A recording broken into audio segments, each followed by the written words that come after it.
Assalamualaikum warahmatullahi wabarakatuh. Halo pemirsa, kita bertemu kembali di sini di channelnya Informasi, Edukasi, dan Tutorial bersama Kang Sam.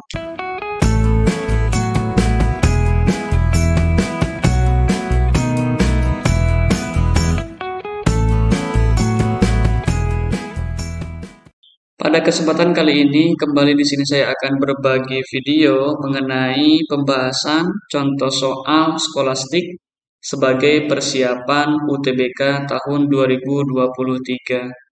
Saya mengingatkan kembali kepada adik-adik pemirsa semuanya yang akan mengikuti tes masuk perguruan tinggi tahun 2023 nanti, bahwasanya nanti hanya ada tes skolastik. Nah, pada kesempatan kali ini saya akan bahas mengenai contoh soal tes skolastik, yakni mengenai penalaran matematika atau numerasi ya. Dan soal numerasi ini sudah diberikan ketika pelaksanaan NBK di jenjang SMA sederajat. Di mana pada video sebelumnya saya sudah membahas mengenai soal tes skolastik mengenai potensi kognitif ya, itu ada dua buah video, yakni bagian 1 dan bagian 2. Jadi sekarang kita akan memasuki bagian yang ketiga. Langsung saja kita ke bentuk soalnya. Soal ini saya ambil dari Pusmenjar, yakni mengenai numerasi level 5, yakni jenjang SMA sederajat. Di sini ada informasi atau stimulus. Mikael adalah seorang arsitek yang bekerja di sebuah perusahaan konstruksi di kotanya. Ia sedang merancang pembuatan sebuah gedung berbentuk 5 segi 4. Rancangan gedung tersebut digambarkan seperti dalam foto di bawah ini. Ini berupa foto gedung yang berbentuk 5 segi 4. Sisi-sisi gedung yang berbentuk segitiga ini dibuat dari kaca. Lantai gedung dibuat berbentuk persegi dengan ukuran 80 meter kali 80 meter dan tinggi gedung mencapai 30 meter. Kemudian pertanyaannya, hubungkan pilihan jawaban di sebelah kiri dengan pilihan jawaban sebelah kanan. Berarti ini adalah soal menjodohkan ya. Jika bangun tersebut akan dikeramik dengan keramik persegi berukuran 0,5 meter, berarti ini adalah panjang sisinya. Pasangkan biaya yang dikeluarkan Mikael untuk membeli kaca dan keramik yang ia butuhkan. Harga kaca Rp132.000 per meter persegi dan harga keramik Rp75.000 per 8 keramik. Dengan jawaban di lajur kanan yang tepat. Jadi di sini kita diminta untuk memasangkan biaya keramik berapa, kemudian biaya kaca berapa, dan biaya total itu berapa. Jadi ini harus dijodohkan ya sesuai dengan hasil dari penyelesaian soal ini. Oke, saya akan salin dulu ya. Oke, bentuknya menjadi seperti ini. Saya salin ke PowerPoint.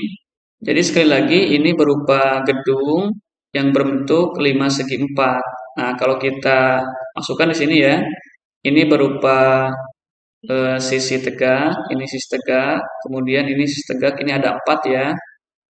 Mudah-mudahan ilustrasinya bisa difahami. Kemudian ini adalah alasnya berbentuk persegi. Saya akan salin, ini merupakan bentuk 5 segi 4.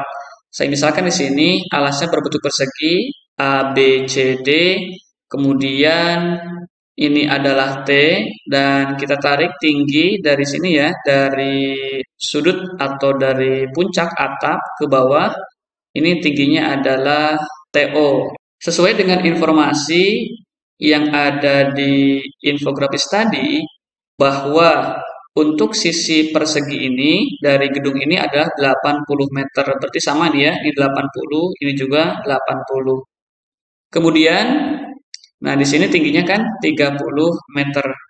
Apa yang belum ada di sini? Benar. Jadi kita harus mencari tinggi dari sisi tegak ini. Lalu kita tambahkan di sini ya garis dari O dan kita masukkan keterangan di sini adalah misalkan P. Artinya kita akan mencari tinggi dari sisi tegak ini yang merupakan bentuk segitiga. Ini segitiga sama kaki ya. Dengan menggunakan konsep Pitagoras, maka ini merupakan segitiga siku-siku TOP. Siku-sikunya berada di O, ya, seperti ini. Kemudian panjang OP ini berarti setengah dari sisi ini ya. Setengah dari 80 berarti ini adalah 40 meter. Kalau kita masih ingat dengan triple Pitagoras, ketika segitiga siku-siku, panjang sisi penyikunya masing-masing adalah 3 dan 4, maka panjang sisi terpanjangnya adalah 5 ya. Berarti kalau sini 30, 40 ini adalah 50. Tetapi kalau kita misalkan lupa dengan triple Pythagoras tersebut, maka kita gunakan sekali lagi konsep teorema Pythagoras dengan rumus untuk mencari PT ini. Karena sisi terpanjang berarti di jumlah ya, 40 kuadrat dari sini ditambah 30 kuadrat. Ini 1600 ditambah 900 hasilnya adalah 2500. Akar dari 2500 adalah 50 meter ya. Kemudian selanjutnya setelah kita mengetahui tinggi dari sisi tegak ini, nah tujuannya buat apa kita harus mencari tinggi dari sisi tegak ini? Karena kita akan mencari luas dari sisi tegak yang merupakan sisi dari gedung ini ya. Nah, karena kita akan diminta berapa luas total dari sisi tegak ini untuk menentukan berapa biaya kaca yang harus dikeluarkan. Karena ini kan semuanya dibuat dari kaca di keterangan tersebut. Oke, yang pertama di sini kita akan menghitung luas alas gedung yang akan diberikan keramik. Jadi alasnya karena ini berupa persegi, kita gunakan luas persegi, yakni langsung saja ya sisi kali sisi 80 kuadrat atau 80 ke 80 hasilnya adalah 6.400 meter persegi. Kemudian selanjutnya kita akan mencari luas sisi tegak yang tingginya sudah tadi kita sama-sama cari ya adalah 50 meter. Di sini ada berapa segitiga? Betul. Di sini ada 4 buah segitiga sama kaki. Jadi kita gunakan rumus untuk mencari luas sisi tegak ini ya. 4 kali luas segitiga, di mana luas segitiga adalah setengah kali alas kali tinggi. Nah, kita masukkan alasnya di sini kan ini ya. Alasnya adalah sisi dari persegi. Dari sini berarti 80, kemudian tingginya adalah 50. Maka di sini 4 kali setengah kali 80 alas ini ya. Kemudian 50 dari tinggi tegak ini. 4 kali setengah hasilnya adalah 2. 2 kali 80 kali 50 hasilnya adalah 8.000 meter persegi. Kemudian setelah kita mengetahui luas alas gedung ini ya, kemudian luas sisi tegak, tentunya kita harus menghitung. Di sini ada keterangan keramiknya berbentuk persegi berukuran 0,5 meter. Berarti kita harus mencari luas keramik ini. Nah, jadi luas keramik tinggal kita kalikan karena di sini bentuknya persegi ya. Jadi luasnya adalah sisi kali sisi berarti 0,5 kali 0,5 hasilnya adalah 0,25 meter persegi. Ini 0,5 kali 0,5 atau setengah kali setengah kan seperempat ya. Seperempat kalau kita ubah ke dalam desimal adalah 0,25. Kemudian di sini ada keterangan harga keramiknya itu Rp75.000 per 8 keramik. Ini kan satu keramik. Jadi biar kita mudah menghitung biayanya, langsung saja kita hitung berapa luasnya per 8 keramik ini. Jadi luas 8 keramik ini tinggal kita kalikan saja.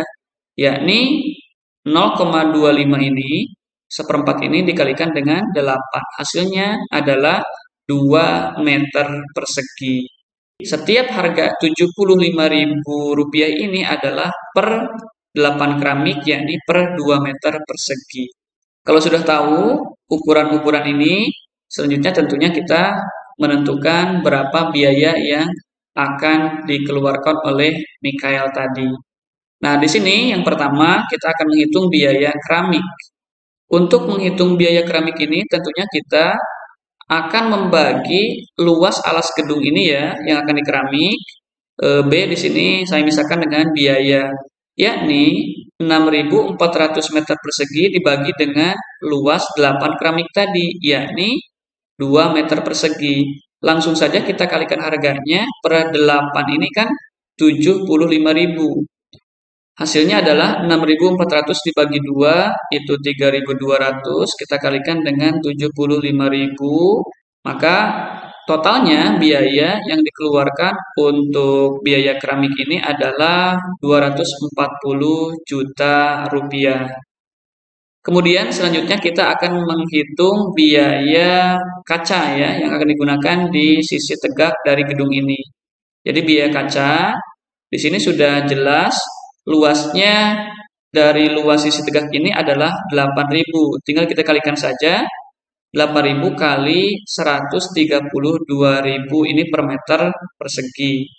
Jadi hasilnya totalnya adalah 1 miliar ya. Ini kan ini 3, 3, 6, kemudian 9. Jadi ini adalah 1 miliar 56 juta rupiah. Kemudian kita hitung juga biaya totalnya karena di pertanyaan tadi ada biaya total, maka biaya totalnya jelas ya. Ini tinggal kita jumlahkan saja biaya keramik dengan biaya kaca, yakni 240 juta ditambah 1 miliar 56 juta rupiah. Jadi totalnya adalah 1 miliar 296 juta rupiah. Oke, kita kembali ke soal yang tadi. Di sini kita tinggal pasangkan ya. Caranya adalah dengan klik. Ini biaya keramik tadi 240 juta rupiah. Kemudian biaya kaca tadi totalnya adalah 1 miliar 56 juta rupiah. Dan biaya totalnya adalah 1 miliar 296 juta rupiah. Seperti ini pemirsa semuanya. Mudah-mudahan bisa difahami. Apabila ada pertanyaan, kritik, saran, ataupun koreksi, langsung saja cantumkan di kolom komentar di bawah video ini. Silakan di-share ke teman-teman yang lainnya. Mudah-mudahan bermanfaat. Terima kasih. Assalamualaikum warahmatullahi wabarakatuh.